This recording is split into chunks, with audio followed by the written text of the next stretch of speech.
자, 여호수아가 이스라엘 모든 지파를 세겜으로 불러요. 그리고 설교합니다. 아브라함 때서부터 이삭, 모세, 출애굽 그리고 현재까지의 일을 요약하면서 설교합니다. 그리고 이스라엘 백성들에게 결단을 촉구하죠. 그러면서 15절에 얘기합니다. 나와 내 집은 여호와를 섬기겠노라 라고 이야기를 합니다. 백성들이 뭐라 그래요? 하나님께서 자신들을 이집트에서 이끌어내셨고 모든 길에서 지키셨고 아모리 족속과 모든 민족을 내쫓아 주셨으니 저희가 여호와를 섬기겠습니다 라고 이야기합니다. 조건적으로 여호와를 섬기겠다라고 이야기를 하죠. 그 조건이 오래가지 않을 것이다 라고 이야기를 하죠. 그랬더니 아닙니다. 여호수아서 24장 11절에 백성이 여호와에게 말하되 아니니이다 우리가 여호와를 섬기겠나이다 라고 이야기를 합니다. 그랬더니 22절에 이야기합니다. 여호수아 24장 22절에 여호수아가 백성에게 이르되 너희가 여호와를 택하고 그를 섬기리라 하였으니 스스로 증인이 되었느니라 하니 그들이 이르되 우리가 증인이 되었나이다 라고 이야기합니다. 증인이 여러분입니다 라고 얘기할 때 예 그럼 저희가 증인하겠습니다 라고 이야기를 하는 거죠. 우리는 오늘 신약시대의 이스라엘 백성들을 한번 살펴보려고 합니다. 그 시대는 어떻게 살아갔으면서 그 시대는 어떻게 우리가 증인으로서 살아가면서 여호와를 섬기는지 한번 생각해 보려고 합니다. 구약시대를 보면 구약시대에서 신약시대로 넘어가면 갑자기 분위기가 바뀌죠. 그렇죠? 갑자기 분위기가 바뀌어요. 구약시대에는 하나님을 버리고 지역의 우상을 섬기고 우상을 하나님과 동등시하면서 살았다가 근데 갑자기 신약 시대로 넘어가고 보니까는 이제는 하나님만 섬기는 분위기로 바뀌어요. 모세 오경의 율법 중심으로 바뀝니다. 우상 섬기는 일이 싹 사라져요. 그럼 그들의 행동은 어떨까요? 하나님만 따르겠습니다. 내가 오직 율법으로 하면서 살아가는 이 사람들의 행동은 어떨까요? 예수님은 사역을 시작하시면서 다시 세우고 바르게 세우기를 위해 애쓰셨어요. 그래서 하나의 예를 보면 세 가지가 나오는데 마태복음 21장 13절과 마가복음 11장 17절과 누가복음 19장 46절에 똑같은 얘기가 나와요. 이 말씀이 똑같이 나옵니다. 우리가 그 말씀을 한번 읽도록 하겠습니다. 함께 읽겠습니다. 그들에게 이르시되 기록된 바 내 집은 기도하는 집이라 일컬음을 받으리라 하였거늘 너희는 강도의 소굴을 만드는도다 하신지라.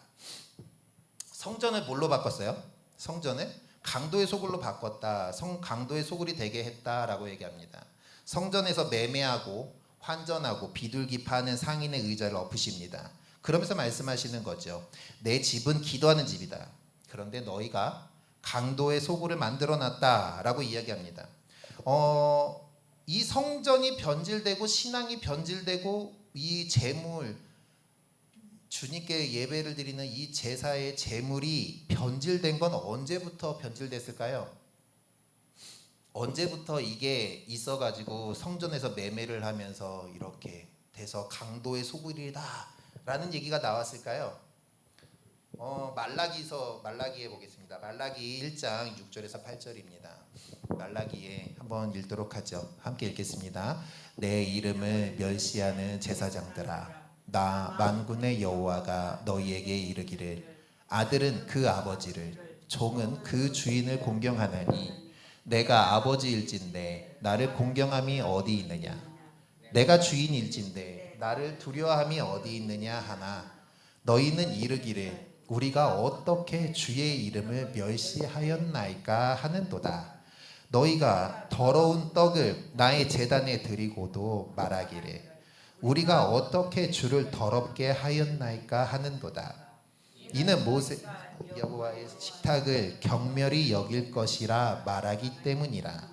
만군의 여호와가 이르노라 너희가 눈먼 희생 제물을 바치는 것이 어찌 악하지 아니하며 저는 것 병든 것을 드리는 것이 어찌 악하지 아니하냐. 이제 그것을 너희 총독에게 드려보라. 그가 너를 기뻐하겠으며 너를 받아주겠느냐. 언제부터 있던 거예요? 400년 됐어요. 400년 430년? 뭐 이렇게 된 거죠. 신구약이 400년 신약과 구약 사이가 400년이라고 치고 예수님이 30세에 시작을 했으니까 시작하자마자 했다고 해도 430년 430년 동안 이어져 있는 행동이 그거예요. 눈먼 희생제물을 드려서 저는 것, 병든 것을 주님께 예물로 바치고요. 그리고 또 성전의 제물로 성전 떡을 어떻게 만들어요?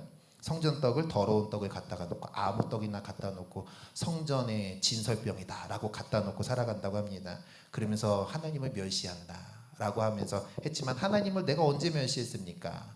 라고 하면서 살아가는 게 사람이었던 거죠. 자, 그렇게 처음에는 아마 좋은 뜻으로 했겠죠. 남쪽 끝에서 올라간다고 생각해봐요. 저쪽 여수나 순천이나 목포나 부산에서 서울로 올라온다고 생각해보면 소를 가지고 올라오다가 양을 가지고 올라오다가 소가 다리가 뼈다든가 아니면은 멀미를 한다든가 그러면 어떻게 해요? 다시 가지고 내려가야 되잖아요. 그렇게 며칠을 하다 보니까 고민이 되니까 어떻게 돈을 가지고 와서 성전 앞에서 샀겠죠. 그렇죠. 성전 앞에서 처음에는 샀겠죠. 좋은 걸 샀겠죠. 사는 사람도 좋은 거 사고 파는 사람도 좋은 걸 팔았겠죠. 그러다 보니까 그런 사람이 한두 명이 아니기 시작하니까 공급보다 수요가 많아지기 시작하면서 점점 그렇죠. 이제 저는 것도 팔고 병든 것도 팔기 시작하고 값은 2배, 3배 뛰기 시작하는 거죠. 환전 장사를 시작하고 이득을 보는 사람들이 점점 늘어나면서 그걸 가지고 싸움도 되고 그러면서 하나님께 제사를 드리겠다고 왔으니 하나님이 그걸 기쁘게 받으시지 않는 거죠. 그것이 몇 년이 됐어요? 430년이 됐어요. 그러니 얼마나 이 사람들이 이골이 났겠어요. 똑같은 장사를 430년을 했는데 그렇죠. 아들의 아들을 물려가면서 장사를 시켰을 텐데 그 장사꾼이 얼마나 뼈가 굵었겠어요. 그러니 하나님의 말씀은 전혀 들어오지 않죠. 하나님이 안 계신 것처럼 행동하는 겁니다. 400년 전에 말라기를 통해서 그 경고한 말씀이 400년이 지난 예수님이 사역할 때 똑같이 일어나는 거예요. 그러니 하나님이 그것을 보고 싫어하시는 거죠. 하나님이 예배를 받든지 안 받든지 상관하지 않아요. 누구랑 똑같죠? 가인의 제사랑 똑같은 것 같아요. 하나님의 제사를 받든지 안 받든지 예배를 드리든지 말든지 나는 예배 드리러 그냥 자리에만 와 앉았습니다 라고 하는 거죠. 그런데 제사만 그럴까요? 이렇게 제사만 그럴까요? 그럼 예수님을 따라다니는 3년 동안 예수님을 따라다녔던 제자들의 삶은 어떨까요? 예수님이 마지막 만찬 때 너희 중에 한 사람이 나를 팔 거야 라고 이야기를 하죠. 3년 동안 동고동락하면서 하나님의 말씀을 듣고 천국 말씀을 듣고 복음을 들으면서 살았던 이 제자들, 특히 그 12명의 제자들이 이렇습니다. 우리가 한번 그의 고백들을 한번 보도록 하죠. 21절 22절 함께 읽겠습니다. 그들이 먹을 때에 이르시되 내가 진실로 너희에게 이르노니 너희 중에 한 사람이 나를 팔리라 하시니 그들이 몹시 근심하여 각각 이르되 주여 나는 아니지요. 제자들이 얘기하는 거예요. 주여 나는 아니지요 라고 얘기합니다. 25절에 뭐라고 하는지 한번 보겠습니다. 25절입니다. 시작. 예수를 파는 유다가 대답하여 이르되 랍비여 나는 아니지요. 대답하시되 내가 말하였도다 하시니라. 대답이 달라요. 제자들하고 가룟 유다가 대답이 달라요. 다른 제자들은 뭐라고 얘기를 해요? 제자들은 주님, 주여 라고 얘기를 합니다. 주님, 저는 아니지요 라고 묻는 거예요. 예수님을 구주로 영접하고 내 전부로 여겼기 때문에 정말 주님, 예수님은 나의 주님이십니다 라면서 고백을 하면서 고백하는 거예요. 마지막까지도 그런 고백을 하는 거예요. 주님, 저는 아니지요 라고 고백을 하고 있는데 가룟 유다만 뭐라 그래요? 랍비요, 저는 아니지요 라고 얘기하는 거예요. 여기서 랍비는 선생님이잖아요. 일반적인 선생님들을 얘기하는 거예요. 이렇게 우리 보면은 어르신들 보면 얘기하잖아요. 사장님 뭐 이렇게 얘기하잖아요. 그렇죠? 사장님 얘기하시고 아니면 사모님 이렇게 얘기하든가 아니면은 선생님 이렇게 얘기하는 것처럼 그냥 일반적인 선생님을 부르는 거죠. 그저 선생님 정도로만 여기는 거예요. 그냥 나보다 조금 다한 사람, 내가 그냥 따르고 다니는 사람. 이 가룟 유다의 입장에서는 예수님은 아직 주님이 되지 못했어요. 3년을 함께 따라다녔는데 마음의 변화가 없어요. 삶의 변화가 없어요. 믿음의 변화가 없어요. 오늘 아까 말라기에서 얘기했듯이 하나님이 얘기하는데 변함이 없어요. 하나님이 얘기해서 너희는 나에게 더러운 떡을 드렸고 너희는 저는 것과 병든 소를 줬어. 그것이 잘못된 거야 라고 얘기를 하는데 그것이 전통이 되기 시작하면서 430년을 흘러가요. 그걸 가지고서 다른 사람이 이득을 보고 그러면서 재산은 점점 변질되어 가는 거죠. 자, 우리 말라기 1장 8절 마지막 부분 함께 읽겠습니다. 마지막 부분, 말라기 1장 8절의 마지막 부분에 보면요, 이렇게 써 있습니다. 다시 한번 읽어보겠습니다. 만군의 여호와가 이르노라, 너희가 눈먼 희생 제물을 바치는 것이 어찌 악하지 아니하며 저는 것 병든 것을 드리는 것이 어찌 악하지 아니하겠느냐. 이제 그것을 너희 총독에게 드려보라. 그가 너를 기뻐하겠으며 너를 받아주겠느냐.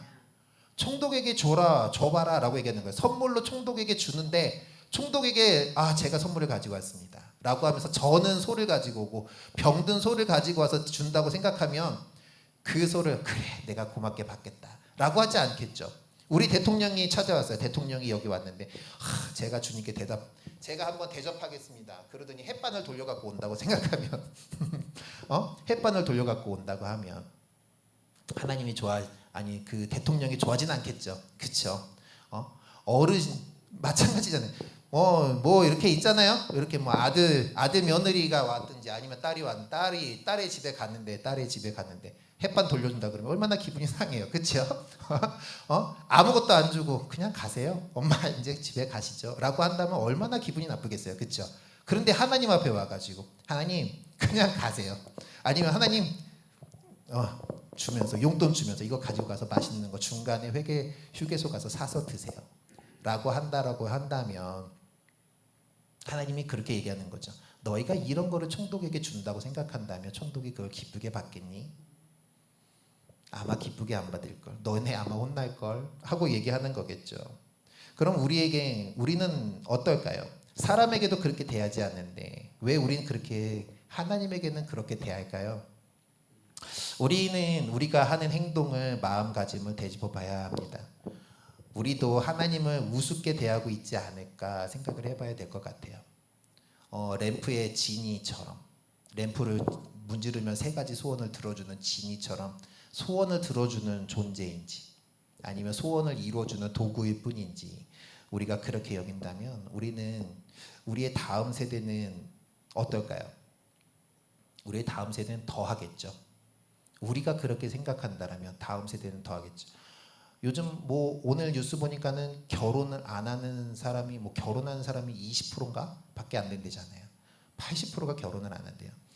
제가 지난주에 순천에 결혼식을 갔다 왔는데 저희 아내 쪽이었거든요. 저희 사촌, 그러니까 저희 아내의 사촌이 서울에 사는데 38살인데 결혼을 안 했어요. 남자인데. 근데 너는 결혼을 안 하니? 이렇게 이제 물어봤겠죠, 이웃들이. 그랬더니 이제 하는 얘기는 자기의 친구의 80%가 결혼을 안 했어요. 38살인데. 네. 자기 친구만 있겠죠. 다른 사람은 결혼했겠죠. 근데 결혼 안 한 사람이 80%예요. 그러니까 자기는 너무나 편한 거예요. 그게 너무나 편하고 결혼해서 사는 게 너무나 이제 그런 삶을 살아가는 거죠. 그렇게 살아가다 보면 점점 결혼도 그런데 믿음 생활은 어떨까요? 믿음 생활도 점점 그렇게 편한 거를 찾아가지 않을까요? 변질되어 가지 않을까요? 우리가 그 생각을 해보면서 살아갑니다. 우리 사사기 2장 10절 말씀입니다. 이 사사기 2장 10절 우리 함께 읽겠습니다. 그 세대의 사람도 다 그 조상들에게로 돌아갔고 그 후에 일어난 다른 세대는 여호와를 알지 못하며 여호와께서 이스라엘을 위하여 행하신 일도 알지 못하였더라. 그 세대가 죽었어요. 하나님을 아는 세대가 다 죽었더니 그 다음 세대는 믿음이 전수가 되지 않았어요. 그래서 여호와를 알지 못해요. 그리고 하나님이 하셨던 일을 알지 못해요. 그게 언제예요? 그게 여호수아 다음에 있는 사사기예요. 이제 말씀 들어가서 사사기 시대가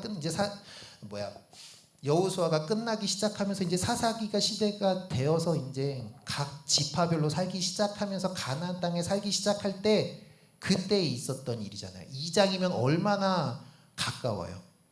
여호수아가 끝나자마자니까 그때 이야기하는 거예요.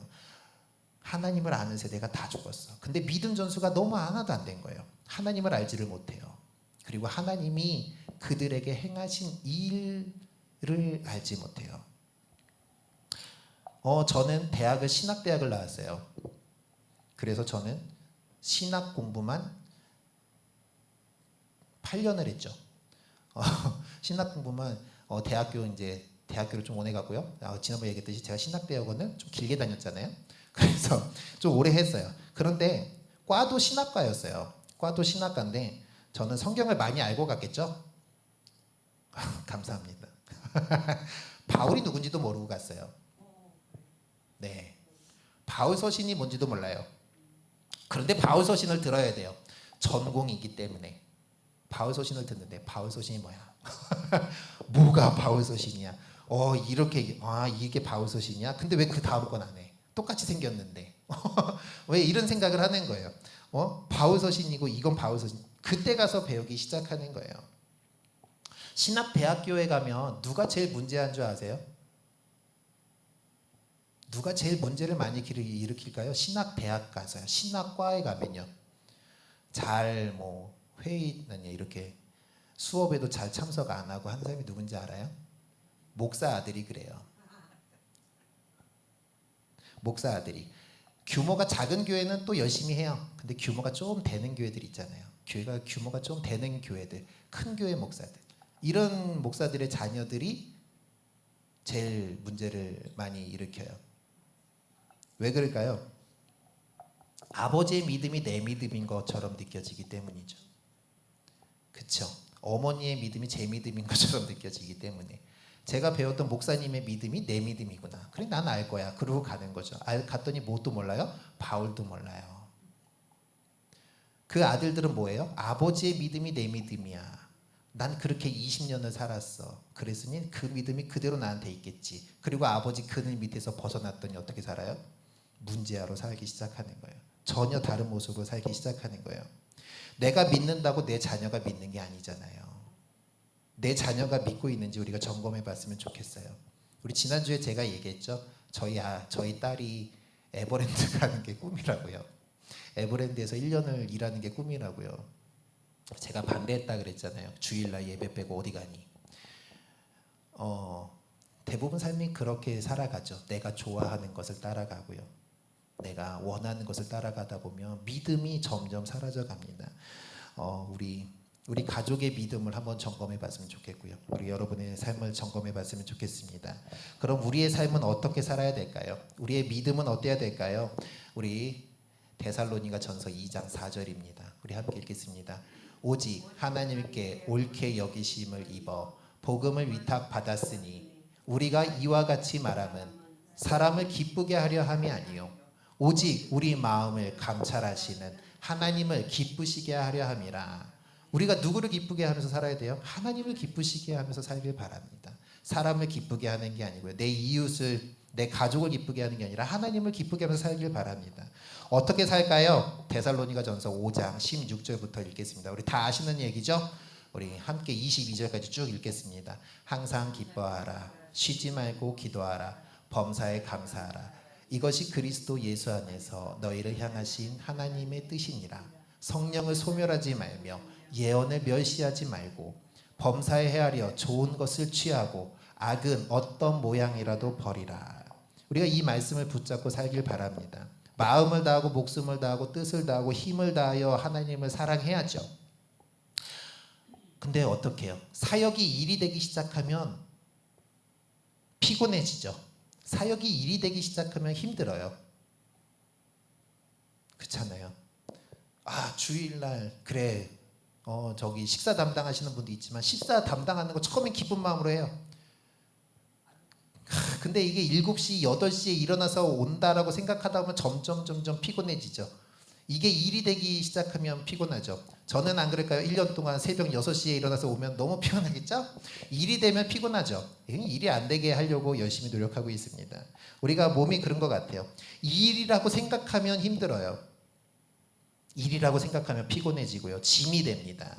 우리가 사역을 사랑으로 했으면 좋겠습니다. 교사라면 아이들을 사랑하는 마음으로 대하기 때문에 할 수 있는 거죠.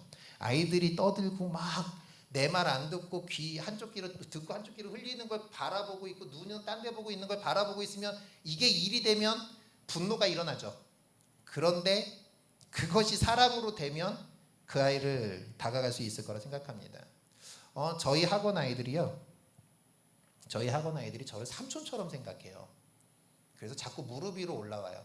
여자애들이라 저는 무릎 위에 올라오면 이렇게 내리거든요. 이렇게 일부러 이렇게 내려놔요. 보면 좀 그렇잖아요. 그래서 이렇게 내려놓으면 어떤 아이가 그러는 거예요. 계속 올라오면서 오늘은 내려놓지 마 이렇게 얘기를 하는 거예요. 그러면서 자기 얘기를 쭉 다 하는 거예요. 자기 얘기를, 자기 학교 얘기, 뭐 남자친구, 초등학교 2학년 애가 남자친구 사귄 지 이틀 됐는데 그거를 저한테 얘기하면서 아빠라고 생각하는 것 같지는 않고요. 삼촌이라고 생각하는 것 같아요.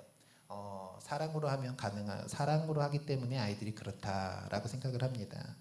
우리가 사역을 사랑으로 할 수 있었으면 좋겠습니다. 우리가 어떻게 해요? 아까 전에 얘기했듯이 항상 기뻐하면서 쉬지 않고 기도하면서 범사에 감사하면서 이것이 나에게 하나님의 뜻이구나 라고 하면서 할 수 있었으면 좋겠고요. 그 다음이 중요하죠. 성령을 소멸시키지 않고요. 예언을 멸시하지 않고요. 악을 어떤 모양으로도 버려가면서 우리가 그렇게 정말 하나님의 성품 닮아가며 하나님의 마음 닮아가며 그렇게 살아가면서 신앙생활할 수 있는 우리의 삶이 될 수 있었으면 좋겠습니다. 소시적에 다 봉사하셨잖아요. 그렇게 봉사했는데 지금 우리가 할 수 있는 건 뭐밖에 없겠어요? 중보기도잖아요. 그렇죠? 열심히 해라. 내가 마음으로 도와줄게. 물질로 도와줄게. 다 그렇게 하시면서 하시잖아요. 그것이 일이 아니라 정말 하나님을 사랑하는 마음으로 그 사랑이 전파될 수 있는 우리 선일교회가 될 수 있었으면 좋겠고요. 그로 인해서 선한 일꾼이 늘어나는 선일교회가 될 수 있었으면 좋겠습니다.